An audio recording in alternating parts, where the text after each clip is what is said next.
नमः शिवाय। ओम नमः शिवाय। ओम नमः शिवाय। ओम नमः शिवाय। ओम नमः शिवाय। ओम नमः शिवाय। ओम नमः शिवाय। ओम नमः शिवाय। ओम नमः शिवाय। ओम नमः शिवाय।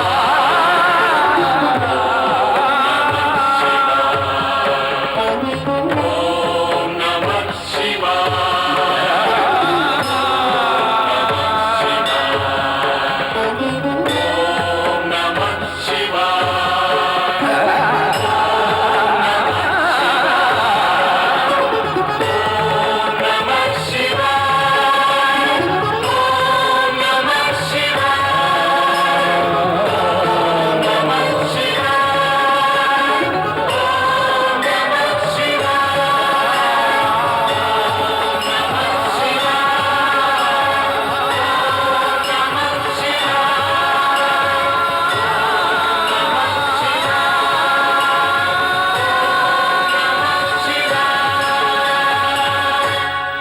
ओम नमः शिवाय।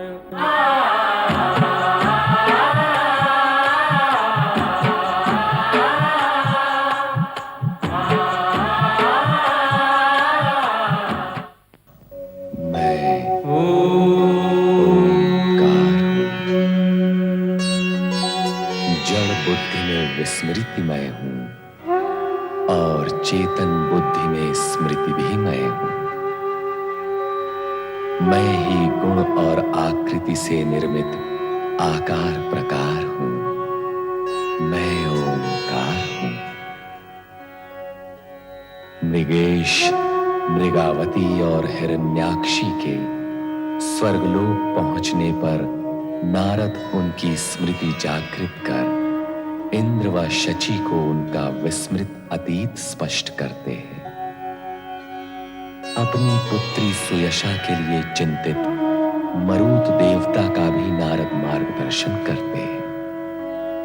उन्हें आश्वासन देकर स्वयं कैलाश पहुंचकर नंदी व शिव को सुयशा के प्रति सचेत भी करते हैं, जो नंदी को पति रूप में पाने के लिए शिव आराधना में रत है। शिव सती को शिलाद ऋषि के तप, मनोकामना व पुत्र नंदी की कथा स्मरण कराते हैं। सुयशा भी भविष्यवाणी के अनुसार नंदी को पति स्वीकार करने का हठ ठान लेती है। नारद सुयशा के हित में शिव, सती और नंदी के सामने स्थिति स्पष्ट करके नंदी और सुयशा का विवाह संपन्न करा ही देते हैं। नमः शिवाय। ओम नमः शिवाय।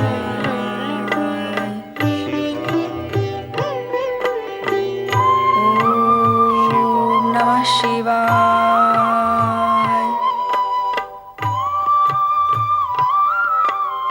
ओम नमः शिवाय। प्रिय लक्ष्मी, ये आज तुम्हें शिव भक्ति का विचार कैसे आया? महाप्रभु, आपको ध्यान मग्न देख मैं संसार भ्रमण के लिए चली गई। संपूर्ण जगत में जहां भी देखो शिव की महिमा ही छाई हुई है। शिव की पूजा, शिव का नाम स्मरण, शिव के मंत्रों का जाप। सोचा मैं ही इससे विलग क्यों रहूं? मैं भी ओम नमः शिवाय मंत्र के जाप का आनंद ले लूं। उत्तम, अति उत्तम। सुख और शांति प्राप्त करने के लिए शिव भक्ति से बढ़कर अन्य कोई उपाय नहीं। इस नाम में सृष्टि की धड़कन है और सृष्टि धड़कन को लयबद्ध करने वाले भी स्वयं सदाशिव ही हैं। शिव सर्वत्र है, शिव सर्वज्ञ है और शिव भक्तों का सर्वस्व भी है। ये आप कह रहे हैं प्रभु? आप जो जगदीश्वर है, विश्व के पालन करता है। मैं जगदीश्वर और सृष्टि का पालन करता अवश्य हूँ, किंतु सदाशिव के इच्छानुसार ही मैं अपना कर्तव्य पालन कर रहा हूँ। मैं और ब्रह्मा दोनों ही उनकी कामना के फल हैं। ये शाश्वत सत्य है कि सदाशिव ही सृष्टि के सृजक, पालक और संहारक हैं। जिस प्रकार शिव की इच्छा से ही समुद्र मंथन हुआ, तुम्हारी उत्पत्ति हुई और तुम मुझे पति रूप में प्राप्त कर सके। जन जन को धन वैभव की प्राप्ति तुम्हारी ही कृपा से होगी। उसी प्रकार कोई भी भक्त मेरी आराधना करते हुए शिव की स्तुति नहीं करेगा, उसे मेरी कृपा और प्रेम कभी भी प्राप्त नहीं होगा। आपके मुख कमल से शिव महिमा सुनकर मेरा जीवन सफल हो गया। मैं सदा पत्नी धर्म का पालन करूंगी, आपका नामस्मरण करूंगी, जैसे आपके परम भक्त नारद करते हैं। नारायण नारायण नारायण नारायण। प्रणाम परमपिता, आपने मेरा स्मरण किया। हाँ, इस हेतु कि मेरा यह मानस पुत्र आदेशित कार्यों को नाद एवं प्रकाश से भी बढ़कर त्वरित गति से करता है। तुम देवलोक के दूर संचालक। नारायण नारायण। सब नारायण की कृपा है। मेरी प्रशंसा तो हो चुकी है, अब कार्यादेश भी दे दें तो उचित होगा। हे नारद, तुम उस क्षण के स्वयं साक्षी हो जब समुद्र मंथन से विष निकला, हाहाकार मच गया। विष के प्रभाव से सारी सृष्टि को बचाने के लिए करुणा सागर शिव हलाल पान करके नीलकंठ कहलाए। भगवान शिव तो भक्त वत्सल हैं। उन्होंने अपने भक्तों को ही नहीं, जन जन को, सभी जीवित प्राणियों को विष के कुप्रभाव से बचाने के लिए हलाहल पान किया। यदि वे हलाहल पान न करते तो आज सृष्टि का अस्तित्व ही न होता। परंतु ये तो सत्य है, किंतु सदाशिव के हलाल पान के पूर्व ही पर्याप्त विष वातावरण में घुल मिल गया था। प्रदूषण के चिन्ह यहां वहां वातावरण में दृष्टिगोचर भी हो रहे हैं। प्रकृति और जीवों की सुरक्षा के दृष्टिकोण से इस प्रदूषण को मिटाना अति आवश्यक है। यही सोचकर मैंने एक महान यज्ञ का आयोजन निश्चित किया। परंतु ये यज्ञ कहाँ संपन्न होगा? यह यज्ञ प्रयाग की पवित्र भूमि पर होगा। इसमें भाग लेने के लिए सभी देवी देवताओं और ऋषि मुनियों को आमंत्रित करने की मेरी अभिलाषा है और आमंत्रण देने का महत्वपूर्ण कार्य मैं तुम्हें सौंपता हूं।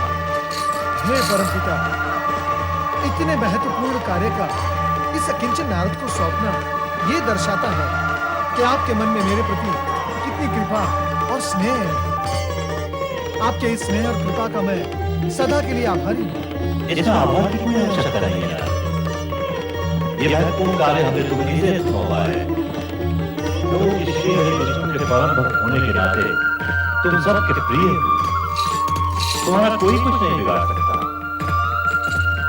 तुम इतने वाक्पटु एवं चतुर हो कि कठिन से कठिन कार्य की सहजता से पूर्ण कर देते हो। सब आपके आशीर्वाद का परिणाम है। परमपिता, अब मुझे आज्ञा दें। नारायण नारायण।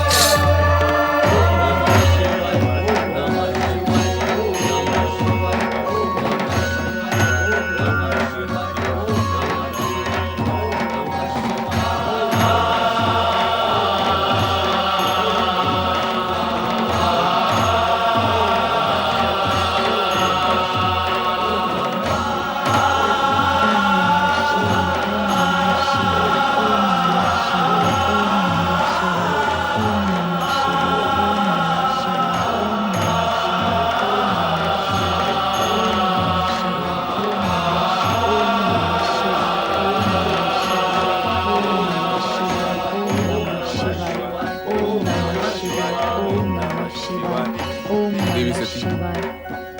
आज तुमने यहाँ आने में शिवगणों का नेतृत्व नहीं किया। स्वामी, आपके चिंतन में ऐसा खोई थी कि समय का ध्यान ही नहीं रहा। मैं क्षमा चाहती हूँ। जब हमारे चिंतन कर रही थी तो उसमें क्षमा की कोई आवश्यकता नहीं। हे प्रभु शिवशंकर, आज आपसे पूछने की कुछ मन में जिज्ञासा जाए। जिज्ञासा का समाधान अवश्य होगा।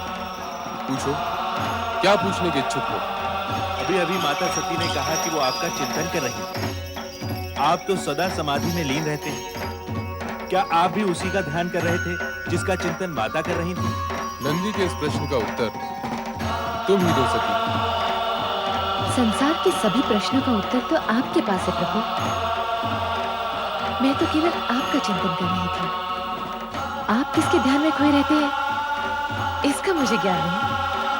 तो नंदी को यह बता दो कि तुम मेरा चिंतन कैसे कर रही थी, किस प्रकार से तुम अपने मन में मुझे निहार रही थी। स्वामी, आपने मुझे बताया था कि शिव और शक्ति अभिन्न है और मैं स्वयं शक्ति का अवतार हूँ। परंतु क्या देवी, क्या तुम्हें मेरे कथन पर संदेह है? आपकी बातों पर संदेह कैसा? मेरे मन में भी वही प्रश्न जागा था जो नंदी के मन में जागा है। प्रभु, जब मैं स्वयं आपके पास हूँ तो आप आंखें बंद करके किसका ध्यान करते रहते हैं? हाँ भोलेनाथ, माता वही पूछ रही हैं जो मैं पूछने का इच्छुक हूँ। नंदी, सती, जब हमारी आंखें बंद होती हैं तब हमारे सम्मुख होती है सदाशिव की ज्योति। वो ज्योति जो सृष्टि का निर्माण और संहार करती है। यही ज्योति शिव ज्योति के नाम से भी जानी जाती है तथा ब्रह्म ज्योति के नाम से भी प्रसिद्ध है। परमात्मा की उसी उज्जवल ज्योति का ध्यान योगी जन करते हैं। नारायण नारायण। हे महेश्वर, माता सती, नारद का प्रणाम स्वीकार हो। आओ नारद, अधिक समय के पश्चात दर्शन किए। हे महेश्वर, क्षमा कीजिए। आपकी इच्छा के बिना मैं आपके दर्शन के लिए कैसे आ सकता हूँ? आज आपने मेरा स्मरण किया और मैं आपकी सेवा में उपस्थित हूँ। देवर्षि, आज प्रभु ने आपका स्मरण किया। देवी सती, नारद की शब्द शैली से भ्रमित होकर सुनने वाला सोचता ही रह जाता है। महेश्वर, ये आप मेरी निंदा कर रहे हैं या प्रशंसा? मैं समझ नहीं पाया। हम तो सदा तुम्हारी प्रशंसा ही करते हैं नारद। अब बताओ, यहाँ किस विशेष उद्देश्य से पधारे हो? महेश्वर, इस समय तो मैं परमपिता ब्रह्मा जी का दूत बनकर आया हूँ। नारायण नारायण। ब्रह्मदेव की दूत? हाँ माता, परमपिता ब्रह्मा जी ने यह निश्चय किया है कि समुद्र मंथन से होने वाले प्रदूषण से मुक्ति हेतु एक महायज्ञ का आयोजन किया जाए। अति उत्तम विचार है ब्रह्मदेव का। कहाँ होने जा रहा है ये महान यज्ञ? प्रयाग की धर्म भूमि पर परमपिता ब्रह्मा जी ने यज्ञ हेतु आपको सादर निमंत्रण भेजा है।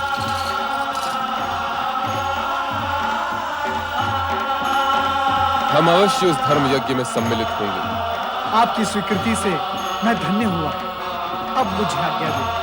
देवर्षि, आप इतना शीघ्र जाने की क्यों सोच रहे हैं? जब नारद का उद्देश्य पूर्ण हो जाता है तो वो एक पल भी कहीं नहीं रुकते। शिव शिव शिव शिव शिव शिव शिव, ऐसी बात नहीं है प्रभु। यदि आपकी इच्छा हो तो मैं आपके चरणों में बैठा रहूंगा। परंतु अब ये परंतु कैसा? परंतु इस समय मुझे कई महानुभावों को प्रयाग यज्ञ का निमंत्रण देने के लिए जाना है। परम पिता ब्रह्मा जी की आज्ञा है कि ये कार्य मैं शीघ्र संपन्न करूं। तो इस शुभ कार्य से हम तुम्हें रोकेंगे नहीं। जाओ, तुम्हारा कल्याण हो। नारायण नारायण। स्वामी, यदि आज्ञा हो तो कुछ पूछो। क्या अब भी कोई प्रश्न शेष रह गया है? स्वामी, क्या प्रयाग यज्ञ में मैं भी आपके साथ सम्मिलित हो सकती हूँ? एक ओर महायज्ञ, दूसरी ओर पुण्य स्थली का तरस परस, दो पुण्य के कार्य एक ही साथ हो जाएंगे स्वामी। नहीं देवी, बिना निमंत्रण कहीं जाना उचित नहीं। यदि उचित समझते तो ब्रह्मदेव अवश्य संदेश भेजते। परम पिता ब्रह्मदेव ने इस यज्ञ के लिए भोलेनाथ के साथ मुझे निमंत्रण क्यों नहीं भेजा? क्या मैं इस योग्य भी नहीं कि इस महान यज्ञ में सम्मिलित हो सकूं? ओम पराय परम तत्वाय स्वाहा। ओम पराय परम तत्वाय स्वाहा। ओम पराय परमात्मने स्वाहा। ओम पराय परमात्मने स्वाहा। ओम पराय परमात्मने स्वाहा। ओम पराय परमात्मने स्वाहा।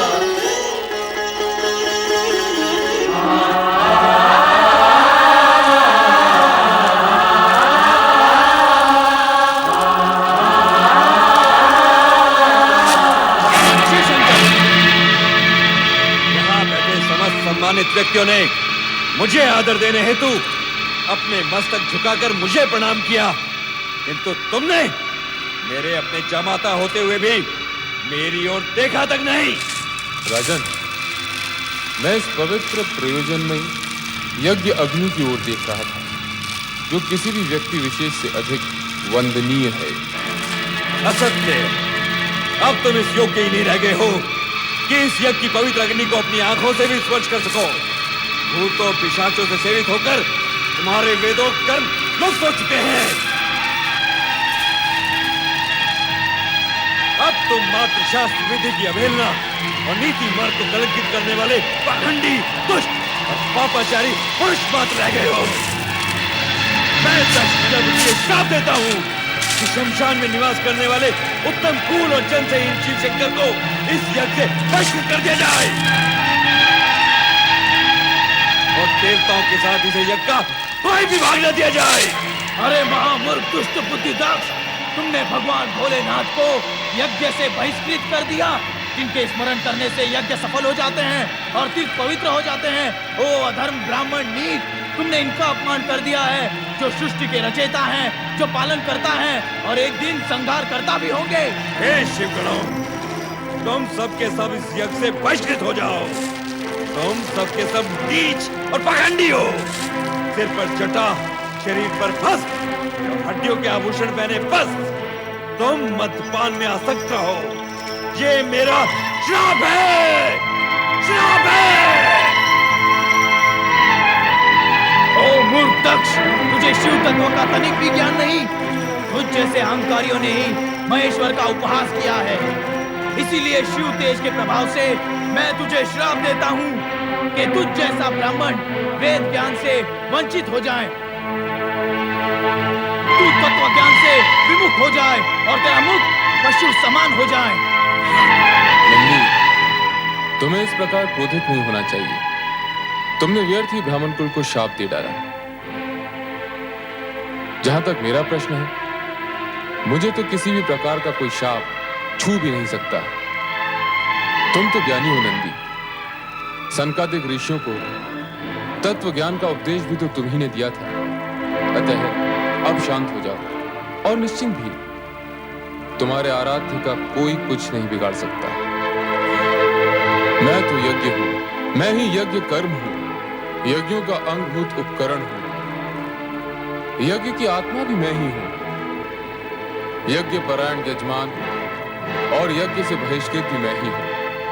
चलो, हम कैलाश लौट चलें।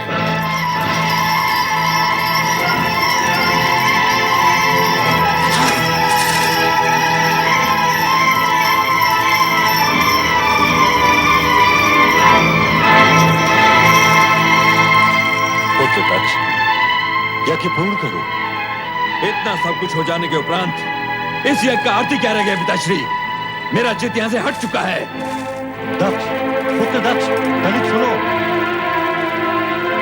चराचर जगतपति शिव शंकर का अपमान करके पुत्र दक्ष ने उचित नहीं किया। अकारण क्रोध का परिणाम अच्छा नहीं होता। क्या हुआ नाथ? क्या बात है? आप तो यज्ञ में गए थे। यज्ञ के अनुष्ठानों के उपरांत तो चित्त शांत हो जाता है। और आपका स्वास्थ्य तो ठीक है ना स्वामी? कहे तो राजवैद्य जी को। मुझे कुछ नहीं हुआ। दक्ष प्रजापति को कुछ नहीं हो सकता। सर्वनाश के दिन तो आ गए हैं उस अहंकारी भूतनाथ के, जिसने आज भरी सभा में मेरा अपमान किया है। आप जामाता जी की बात कर रहे हैं? क्या किया है उन्होंने जो आप क्रोध में बिफरे जा रहे हैं? क्या नहीं किया उसने? भूत प्रेत निशाचरों के साथ शमशान में रहने वाले उस औगड़ शिव का दुस्साहस तो देखो। बड़े बड़े देवताओं और ऋषि मुनियों ने जिस दक्ष का अभिवादन किया हो, उसी की उपेक्षा कर डाली उसने। गणमान्य विद्वान या महत्वपूर्ण व्यक्ति के रूप में न सही, ससुर के रूप में तो मुझे नमन कर ही सकता था। हो सकता है उनका पूरा ध्यान उस समय यज्ञ की ओर लगा हो। तुम उस नीच का साथ दे रही हो महारानी, जिसके टेढ़े तिरछे मुख वाले गणों ने मेरा जी भर के अपमान किया है, मेरे ब्राह्मणत्व को ललकारा है, श्राप दिया है मुझे। अवश्य आपने भी कुछ कहा होगा, तभी तो। एक तो तुम हो जो उस चटा झूठधारी नंग धड़ंग जामाता पर अपने हृदय का पूरा प्रेम उड़ेल रही हो, और दूसरे हैं मेरे पिता, जिनके दबाव में आकर मुझे अपनी सती का विवाह उस दुष्ट के साथ करना पड़ा। मेरा वश चले तो। बस कीजिए स्वामी, बस कीजिए। आपका ये शिव क्रोध मुझे किसी अनिष्ट की चेतावनी दे रहा है। भगवान के लिए मुख से एक भी अपशब्द मत निकालिएगा। मुख से कहने से क्या लाभ? अब तो अपमान का बदला अपमान से ही लिया जाएगा। महारानी, मैं शीघ्र ही एक महान यज्ञ का आयोजन करूंगा, जिसमें मैं तुम्हारे लाडले जामाता को कदापि कदापि आमंत्रित नहीं करूंगा। ये आप क्या? इतना ही नहीं, उसका यज्ञ भाग भी उसे नहीं मिलेगा, कदापि नहीं मिलेगा। प्रतिशोध लूंगा मैं, प्रतिशोध, प्रतिशोध, प्रतिशोध। शिव शंकर से प्रतिशोध लेने के लिए निश्चय कर चुके हठधर्मी और क्रोधी पुत्र दक्ष से पिता ब्रह्मदेव ने प्रयाग यज्ञ तो किसी प्रकार संपूर्ण करवा लिया, किंतु उसके अनिष्टकारी निश्चय से आशंकित एवं अशांत ब्रह्मदेव ब्रह्मलोक का अपना कमलासन त्याग कर एकांत में चिंतन के लिए चले गए। नारायण नारायण। परमपिता ब्रह्मा कहाँ है आप? आज आपका ये कमलासन रिक्त क्यों है? कृपया पधारिए। ओम नमः शिवाय।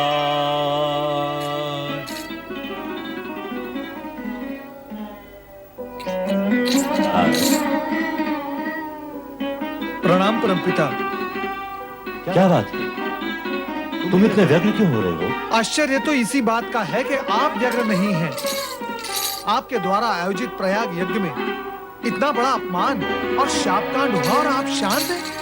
और परमपिता, आप मुझे ये बताएं कि आप अपना आसन छोड़कर कहां चले गए थे? किसी अनिष्ट की आशंका से बचने के लिए एकांत में चिंतन कर रहा था नारद। परमपिता, आपका ये कमलासन चिंतन का ही तो केंद्र है।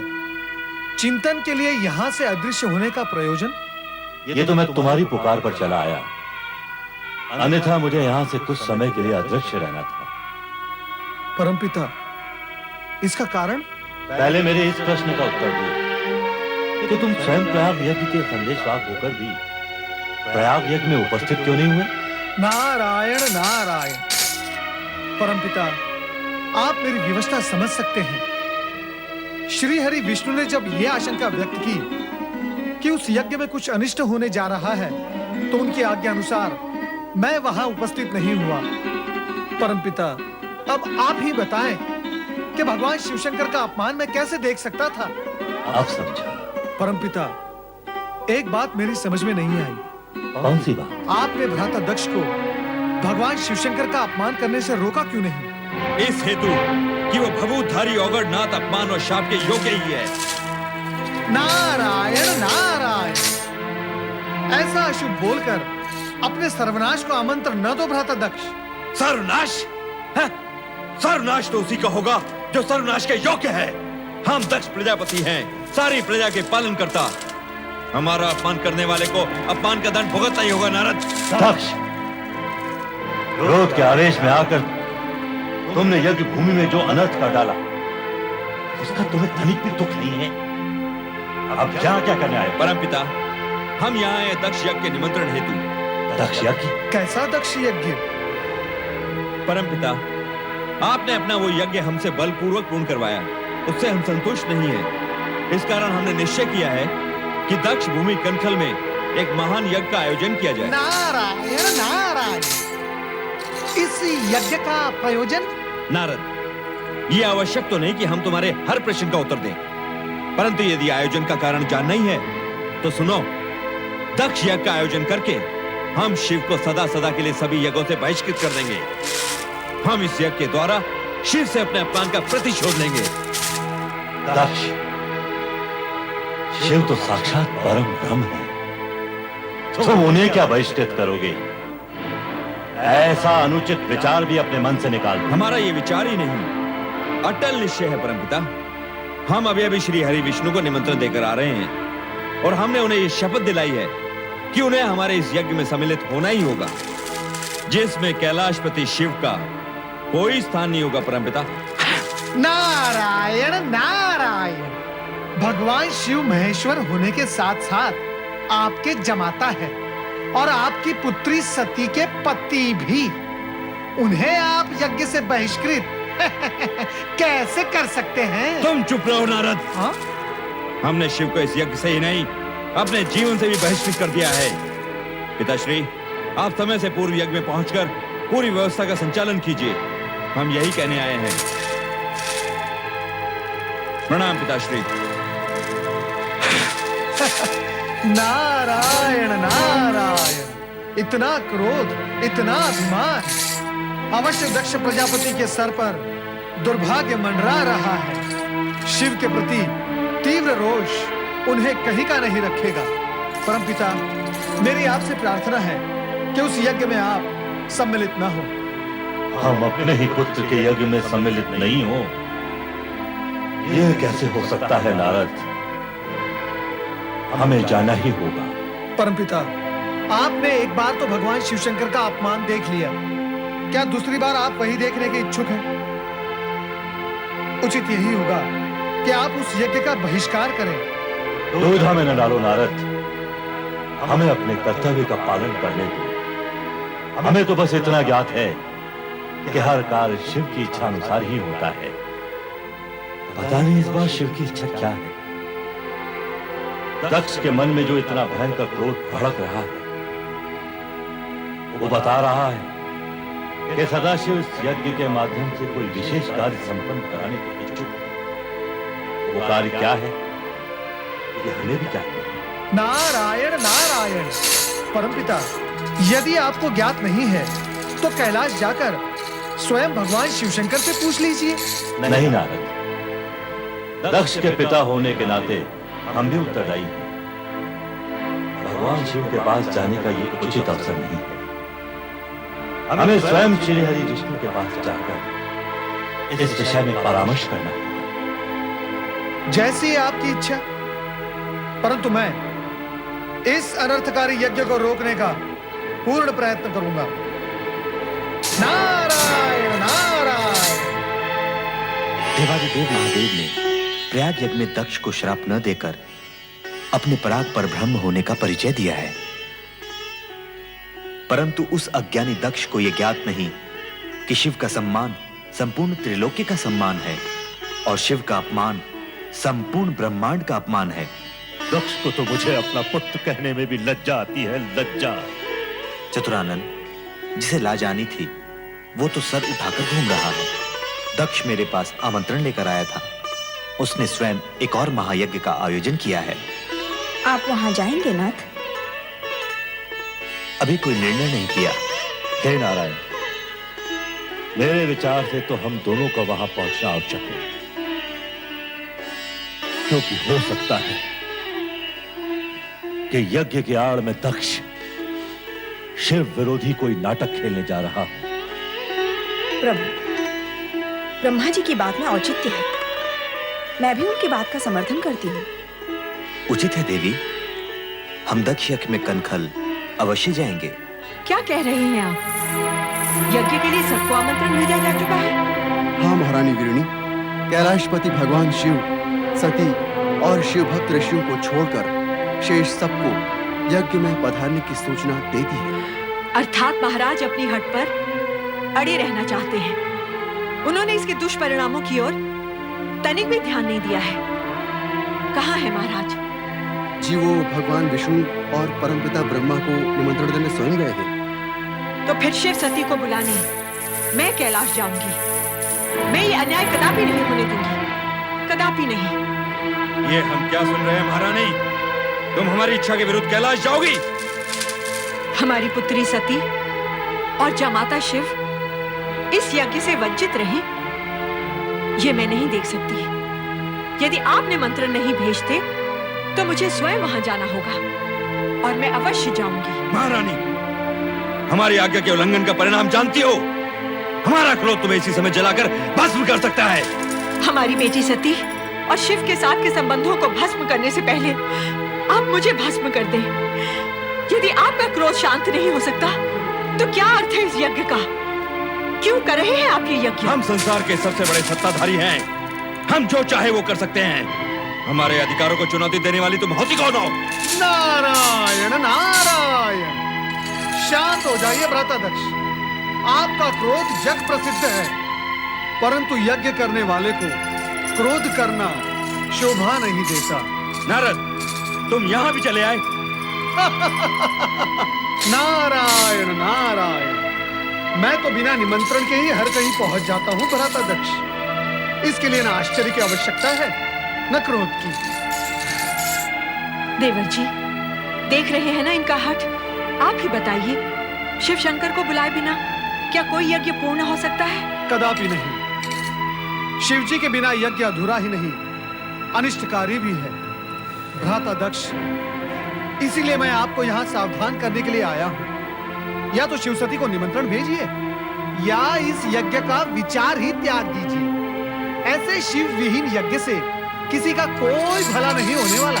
ये यज्ञ होगा और शिव सती के बिना होगा। ये हमारा निश्चय है और हम अपने अटल निश्चय को कदापि नहीं बदलेंगे। नारद जी की बात मान लीजिए, शिव सती को आमंत्रण भेज दीजिए स्वामी। अभी भी देर नहीं हुई है। यदि आपको शिव जी के पास कैलाश जाना स्वीकार नहीं है तो मैं चला जाऊंगा आपका भाई होने के नाते। भावज वीरणी की बात मान लीजिए भ्राता। एक तो तुम बिना बुलाए हमारा क्रोध जगाने यहाँ चले आए हो, दूसरे यज्ञ में हस्तक्षेप करने का साहस कर रहे हो। नारद, हम कहते हैं चले जाओ यहाँ से, चले जाओ। आप ये क्या कर रहे हैं स्वामी? देवर्षि नारद आपके भ्राता होने के साथ साथ सबके पूज्य भी हैं। नारायण नारायण, विनाश काले विपरीत बुद्धि। किसी ने ठीक ही कहा है, जब विनाश समीप आता है तो बुद्धि भी विपरीत हो जाती है। अब मैं ना आपके इस महल में आऊंगा ना आपके उस अनिष्टकारी यज्ञ में। भावज वीरणी, अब आज्ञा दीजिए। भगवान भोलेनाथ आपका कल्याण करेंगे। नारायण नारायण।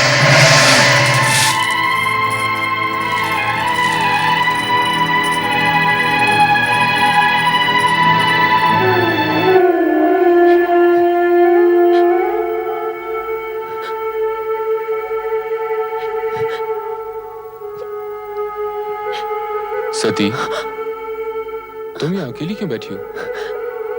अरे, तुम्हारी आंखों में आंसू? तुम्हें किसी ने कुछ कहा? तुम्हारा स्वास्थ्य तो ठीक है ना?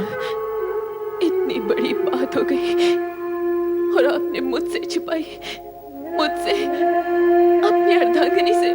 किंतु यदि नंदी न बताता तो मुझे ये ज्ञात ही न होता कि मेरे पिताश्री ने उसी पर इतना विश्वमन कर डाला जिसने सृष्टि के हित को ध्यान में रखकर विष को अमृत समझकर पी डाला।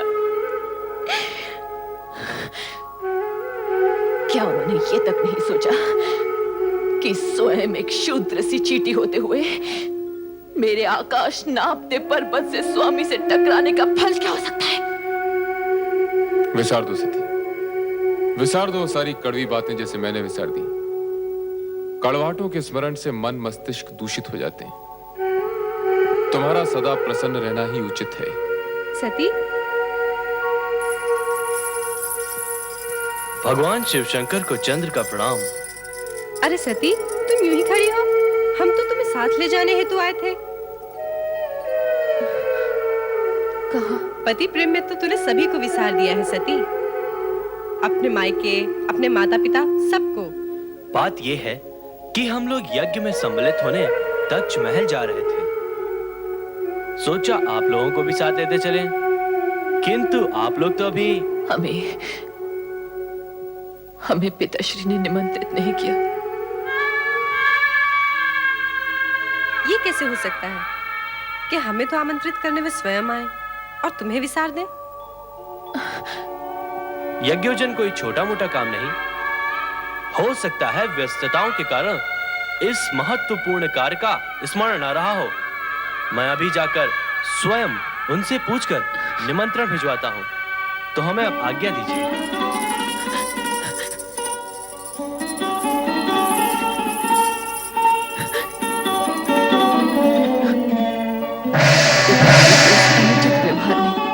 मेरे हृदय को व्यथित कर दिया है। मैं स्वयं नहीं समझ पा रही हूँ कि स्थिति का परिणाम क्या होगा।